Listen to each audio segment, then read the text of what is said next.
Pan. Talambuhay ikalawa. Maraming pinagdadaanan ang bawat isa sa atin. Kamukha nung karanasan ko, ako nasa dekada 70 na ako.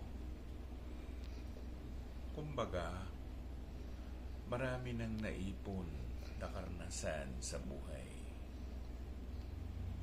At ipagpapatuloy ko ngayon ang mga naganap sa aking buhay, lalo na nung ako ay nag-aaral na sa Maynila. Ako ay isang mag-aaral ng Caritas de Manila at ako ay napasok sa San Sebastian College sa kolehiyo o high school, pero inilagay kami sa panggabi, kaya ako ay naging panggabing estudyante nung ako ay nag-aaral pa ng high school. Como malayo ang lakaran at gabi na, natatapos ang eskwela namin ng mga alas 9 o pasado alas 9. At pag uwi mo doon sa lugar na yon, kailangan mong mamili ng jeep o naglalakad ako mismo sa Air Hidalgo galing ng San Sebastian papuntang simbahan ng Quiapo. At doon marami akong naging karanasan gaya ng pagsakay ng jeep. Lalo na nung first year high school ako na iniwanan ako nung ikalawa kong ate, si Carolina. Carolina Flores siya nung nag-asawa siya. Pero namatay na ito. Nagtuturo siya sa Jose Abad Santos sa Pasay City. At hinatid lang niya ako isang beses. Nabuti ka mo ako, marunong ako magtanong.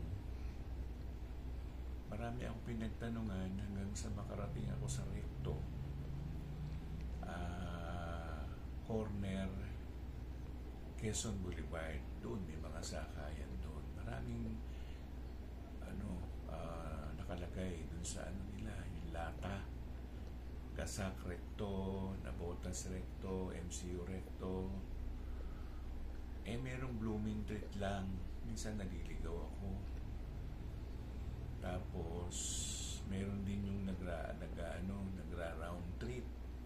Meron din nagka-cutting trip. Naranasan ko yun. Tapos nung malalakas na ang mga bagyo noon,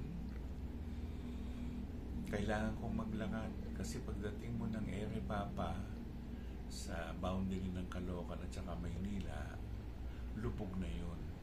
Lubog na. Noong panahon din naman yun ay naitayo na rin halos yung nung LRT1. Yun. Pero kasi hindi naman siya on the way, malayo yun. Malayo, maglalakad ako mula yung lugar yun. Yung kanto ng San Sebastian na Bilibid something, ganun. Ang nila, papuntang Eri Hidalgo, malayo-layo pa din, papuntang Santa Cruz. Kasi nasa Carriedo, yung isang istasyon ng LRT. So, naranasan kong lumangoy doon sa malapit sa Chinese cemetery. Patawid ng Eri Papa, papunta nga sa First Avenue ng Grace Park, Caloocan. Isang karanasan ko yun na mag-aaral ka, magpursige ka. Pero noon, mga panahon na yun, hindi ko problema ang libro kasi yung rector o pare ng San Sebastian College noon binigyan kami ng libro. So yung libro, gagamitin namin ng buong taon, tapos isosoli na lang namin. Ganun. At ako naman din ay nung mga panahon na yon, ang una kasing nag-check ng attendance doon si George Catalan na nagtatrabaho sa mismong San Sebastian College. Altar boy siya, na-boy siya doon. Marami sila, si Anacleto Abunjo, si Isidro Mamuri, yan. Diba, hindi ko na matandaan yan. Pero yan, mga panahon na yon,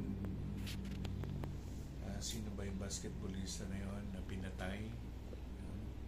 Tapos isa sa mga matatangkad na varsity player ng San Sebastian noon, sina Oscar Fajardo. Yun. At ginawa akong monitor. Ibig sabihin ako ang mag-check ng attendance, ipapasa ko yung papel na yun dun sa principal namin. Yung trabaho dati yun ng George Catalan, tapos naipasa sa akin. May politiko. Kasi kahit aral ka, dahil mong ginagawa, kung hindi ka paborito ng teacher, wala ka. Out ka dun. Ang mga natatandaan ko lang mga teacher ko noon, si Mrs. Villapando, si Teresita Permejo, si Rogelio, nalimutan ko yung last name ni Sir. Nalimutan ko. Tapos may speech clinic o may speech, ang San Sebastian mismo merong speech laboratory. Kaya nasa ang English ko noon. As in talagang nahasa. Kasi, yun nga, may speech laboratory, iko-correct ka ng teacher mo, muli ang pronunciation mo, o yung tinatawag na yung phrasing ng pagkasalita. Hindi lang grammar yun, pati diction mo, titignan. At practice din ako ng public speaking kasi kailangan kong magsalita sa audience.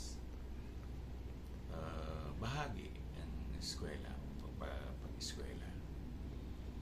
Magagaling ang mga teacher namin noon, lalo na yung teacher na nakalimutan ko pangalan. Tapos,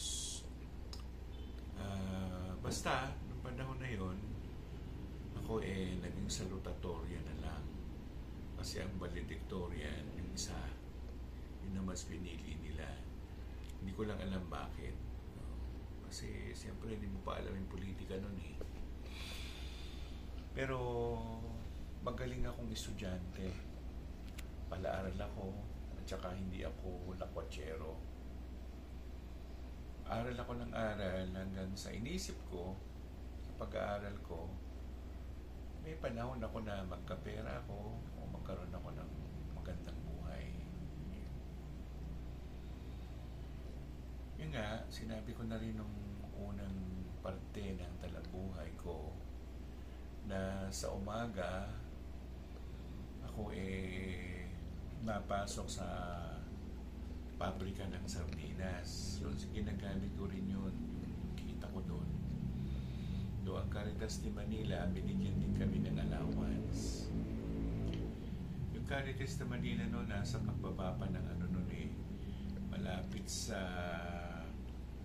tawag nila isa Akpiral, no? Pero yan yung papuntang Otis, Pandacan, Manila. Katabi siya ng Unilever noon. Tapos lumipat na sila. At nung mga panahon ding iyon, hindi kami sumasali sa rally. Mga rally-rally na yan panahon ni Marcos, ni Ferdinand Marcos Sr. Naabutan na rin kami doon, yung binobomba na ng mga molotov bomb, gano'n.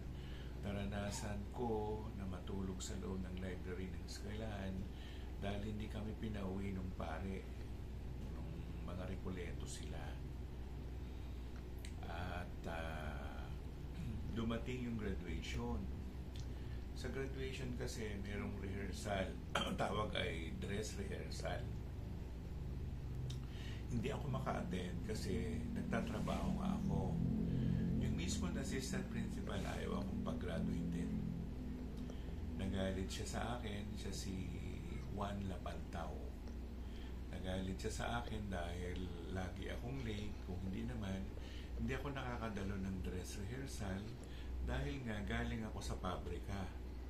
Ang pabrika noon ng sardinas, anong pangalan nun? Dalawa yun, nalimutan ko lang. Can line, isa.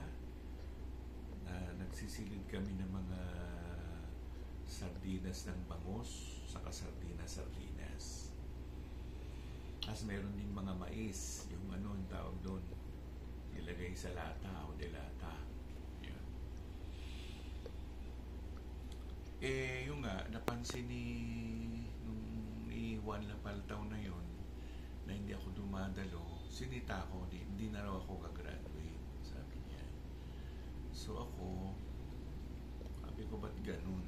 Kung kinausap ko yung mga teacher ko sa Pilipino, si Teresita Bermejo, yung teacher ko sa science, si Mrs. Villapando, si Solano, yun, Rogelio Solano, yung teacher ko sa English, at saka si Luis Perez, yung teacher ko rin sa Spanish. Isa-isa ko silang kinausap at hindi ko lang alam kung kinausap nila yung assistant principal, pero yun na nga, pinag-graduate din ako. Nakagraduate ako ng high school. At ako salutatorian.